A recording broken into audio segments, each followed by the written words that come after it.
이로 말미암아 주 예수 안에서 너희 믿음과 모든 성도를 향한 사랑을 나도 듣고 내가 기도할 때에 기억하며 너희로 말미암아 감사하기를 그치지 아니하고 우리 주 예수 그리스도의 하나님 영광의 아버지께서 지혜와 계시의 영을 너희에게 주사 하나님을 알게 하시고 너희 마음의 눈을 밝히사 그의 부르심의 소망이 무엇이며 성도 안에서 그 기업의 영광의 풍성함이 무엇이며 그의 힘의 위력으로 역사하심을 따라 믿는 우리에게 베푸신 능력의 지극히 크심이 어떠한 것을 너희로 알게 하시기를 구하노라.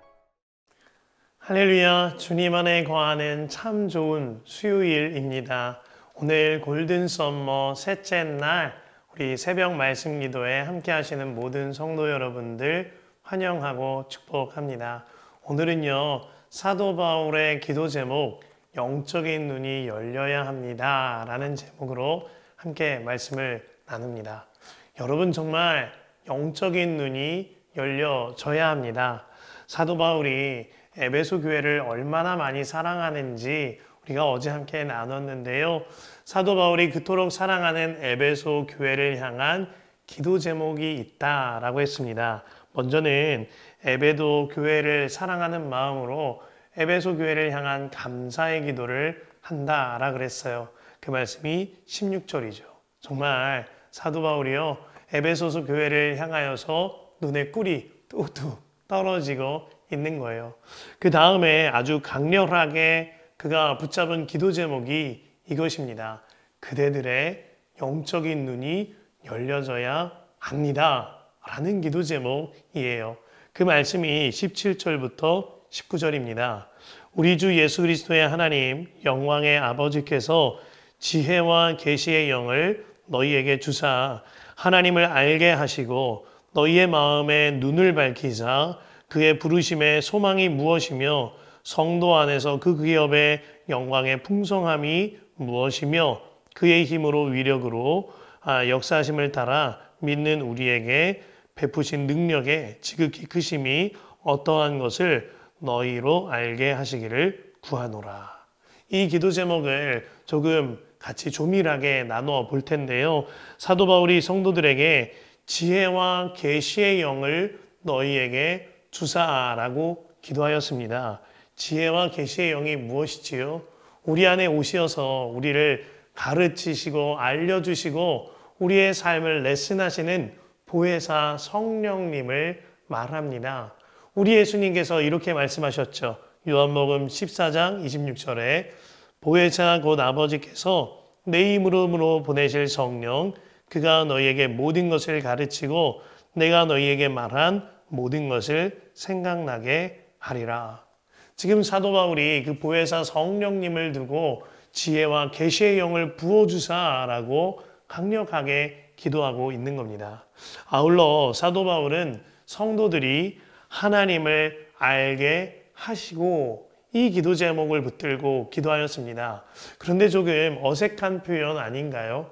그들이 모두 교회에 모인 성도들입니다. 함께 예배하는 성도들이란 말입니다. 그런데 그들이 하나님을 모를 리가 없는데 왜 사도 바울은 하나님을 알게 하시고 라고 기도하였을까요?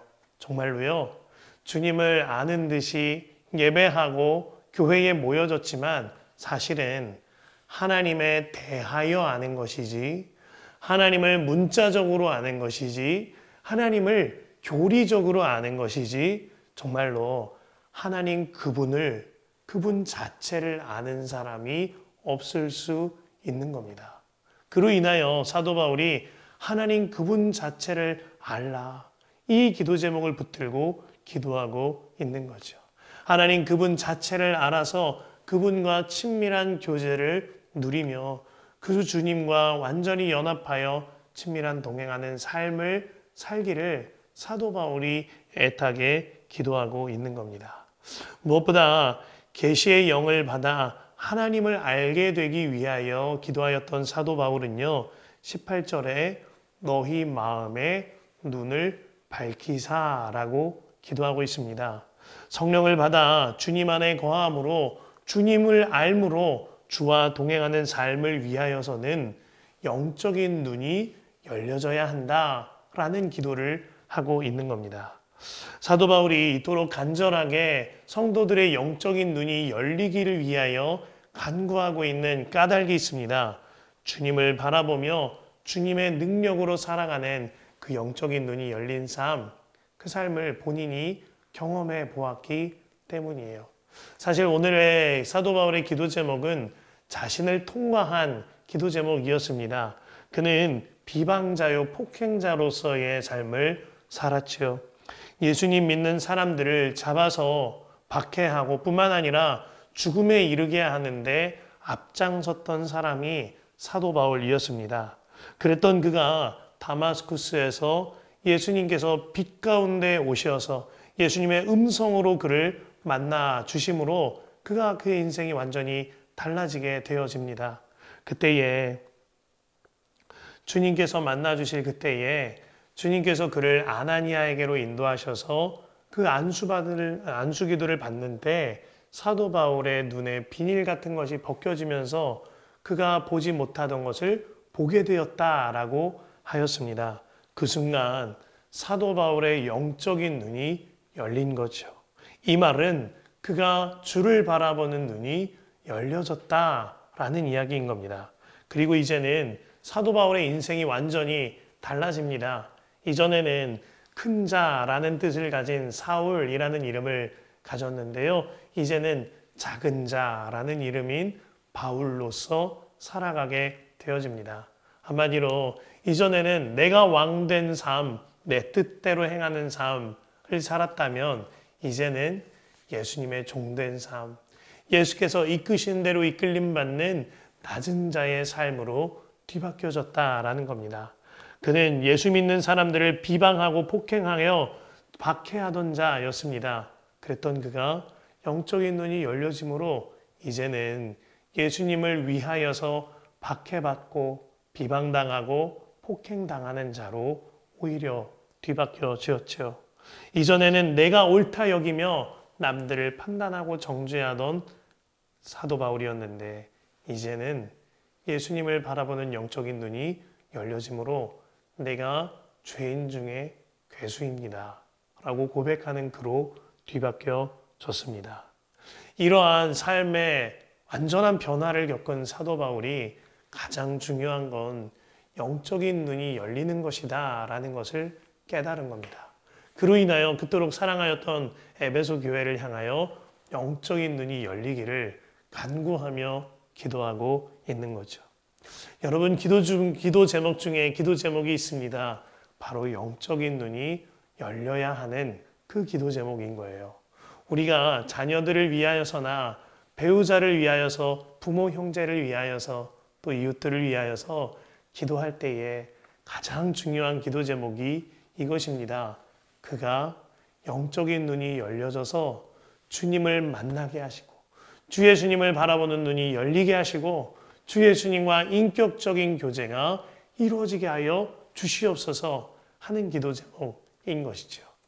지금은 강남 선한목자교회에 담임하시는 그 엄재현 목사님, 그가 교육 목사님으로 섬기실 때에 여름 사역 때마다 꼭 아이들의 수련회와 캠프를 가는 그 부모님들께 정말 기도해 주시기를 간절하게 부탁을 합니다.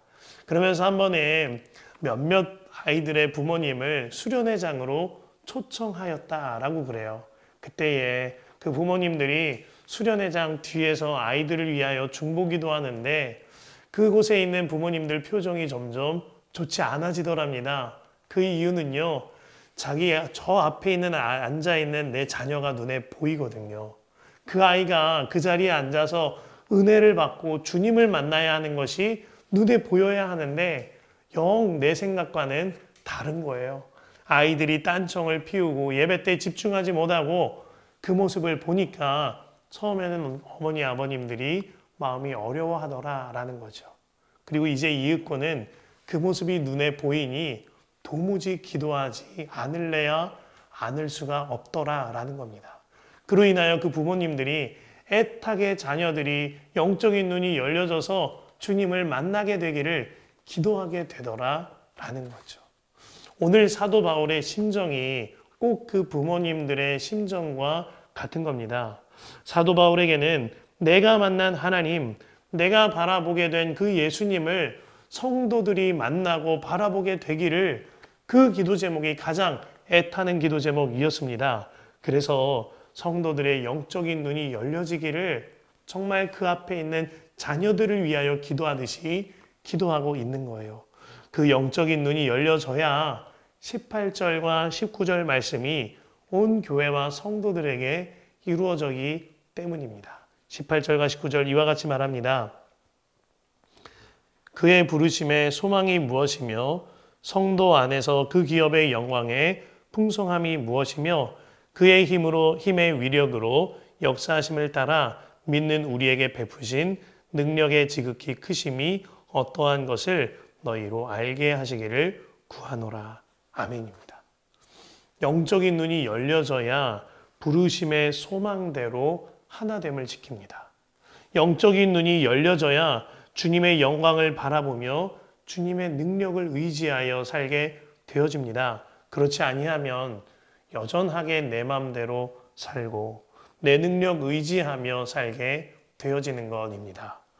교회라는 단어가 헬라어로 에클레시아인데요. 그 뜻은 하나님께 부름받은 사람들이라는 뜻입니다. 그 뜻이요, 뭐뭐으로부터라는 from과 부르다라는 콜의 합성어이거든요.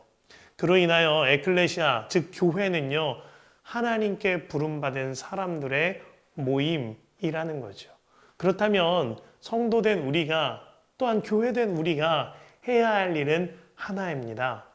부르신 뜻대로, 부르신 그 소망대로 하나됨을 지키며 주 안에서 복을 누리는 것, 주님의 뜻대로 주께서 이끄신 대로 이끌림 받는 것, 그것이 우리가 해야 할 일인 것이지요. 그러나 이 영적인 눈이 열려지지 않음으로 인하여 여전히 부르신 뜻대로 살아가지 못하는 경우가 너무나 많은 거예요. 그로 인해 교회 안에서나 가정 안에서 삶의 개인적인 삶 안에서 무수한 문제들이 일어나는 겁니다. 문제는 말씀의 문제가 있는 것도 아니고 또한 그 교회 공동체에 문제가 있는 것, 그보다도 나의 문제를 돌아보아야 하는 겁니다. 조나단 에드워즈가 점검이라는 책에서 이와 같이 말했습니다. 하나님의 말씀이 분명치 않다거나 규범이 확실하지 않기 때문이 아니고 빛이 희미하기 때문도 아닙니다. 문제는 우리의 눈입니다. 죄로 인하여 해로운 병에 걸린 눈은 어두워져서 빛을 볼 수 없게 되었습니다. 라고 그랬어요. 내가 죄인임을 깨닫게 되어지고 이제는 내가 죽고 예수로 살며 주 예수님만 바라보고 주 예수님과 동행하면 문제될 것, 어려울 것이 어디에 있겠나요? 문제는 나의 죄 문제가 해결되지 아니한 것. 그로 인하여 나 죽고 예수로 사는 그 복음이 믿어지지 아니하는 것.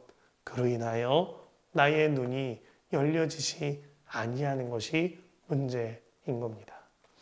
제가 젊은이 교회 사역을 섬길 때 한 번은 형제들과 함께 예수님과 동행하는 형제들이라는 모임을 함께 한 적이 있습니다.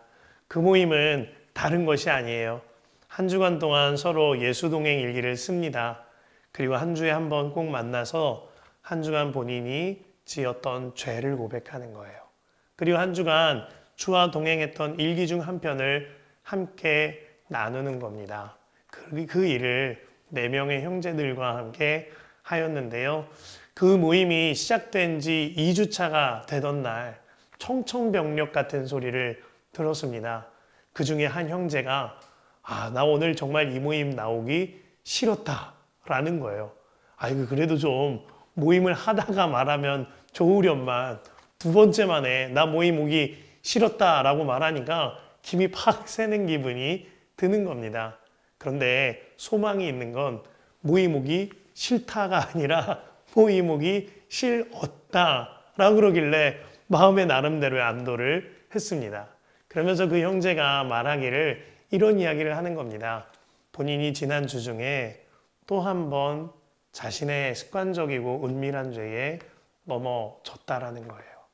그로 인해서 이 모임 시간인 토요일이 다가오는데 다가올 때마다 마음이 떨리더랍니다. 내가 가서 또 뭐라고 말하나? 내가 가서 또 이 죄에 넘어졌다고 어떻게 창피해서 말하나? 마음이 너무나 어렵더라라는 거예요. 그 이야기를 좀 자세하게 들어보니 그가 하루는 잠이 오지 않아 거실에서 텔레비전을 켰는데 자신도 모르게 영화 채널에 들어갔고 음란한 성인물 영화를 보게 되었답니다. 그로 인하여 그가 은밀한 죄에 넘어졌는데 그 순간 마음이 와르르 무너지더래요. 야, 큰일 났네. 그 예수님과 동행하는 형제들 모임 가서 내가 이 얘기를 또 어떻게 해? 하는데 번쩍하고 마음에 그런 음성이 들더랍니다. 너는 그 모임은 의식이 되는데 주 하나님은 의식이 되지 않는 것이냐. 너는 그곳에 있는 사역자와 형제들은 바라보면서 주님은 바라보지 않는 것이냐. 그 마음으로 인하여서 그가 자신도 모르게 그 자리에서 무릎을 꿇고 울었다 그랬어요. 그렇군요, 하나님. 제가 아직도 사람은 바라보면서 하나님은 바라보지 못하고 사는 저군요. 제가 정말 죄인입니다. 제가 정말 주님 바깥에 있는 자입니다. 하면서 눈물을 흘렸다라는 거예요. 그리고 그 이야기를 그 모임에 와서 함께 나누는데 그곳에 있는 이들 중에 단 한 명도 그를 정죄하거나 손가락질하지 않았습니다. 오히려 함께 안아주고 힘내라고 우리가 함께 기도하겠노라고 그렇게 함께 빛 가운데 교제하였어요. 그 다음 주부터 놀라운 역사들이 일어납니다. 막 엄청난 일들이 일어난 게 아니에요. 카톡방에서 올라오는 거예요. 누군가는 제가 지금 집에서 혈기가 나려 합니다. 저를 위해 기도해 주십시오. 그럼 그를 위해서 막 기도해 주는 거예요. 제가 오늘 음란의 마음이 틈탑니다. 저를 위해 기도해 주십시오. 그러면 그를 위하여서 막 기도해 주는 겁니다. 영적인 눈이 열리게 해 주시기를. 이와 같은 놀라운 일이 우리 안에 있었던 거죠. 방금 말씀드렸던 그 형제요. 나눔할 때 본인이 말했거든요. 나는 절대 선교 같은 거는 안 나갈 거라고. 그런데 지금은 해외 선교 팀장으로 단기 선교도 여러 번 다녀왔다라고 아주 해맑게 이야기하는 것을 들었습니다. 주님 안에 사랑하는 성도 여러분, 우리의 영적인 눈이 열려져야 합니다. 문제는 다른 곳에 있는 것이 아니라 내 눈이 닫혀 있기 때문인 것이지요. 내 영적인 눈이 열려지면 죄 문제, 모든 갈등의 문제, 해결되지 아니할 문제가 없는 겁니다. 오늘 말씀 붙들고 두 번의 나누어 함께 기도할 때에 하나님, 나의 영적인 눈이 열리게 하소서. 기도해 주시길 바랍니다. 또 한 가지, 나의 중보기도 대상자와 나의 공동체가 영적인 눈이 열리게 하소서. 이 기도 제목 붙들고 기도해 주시기를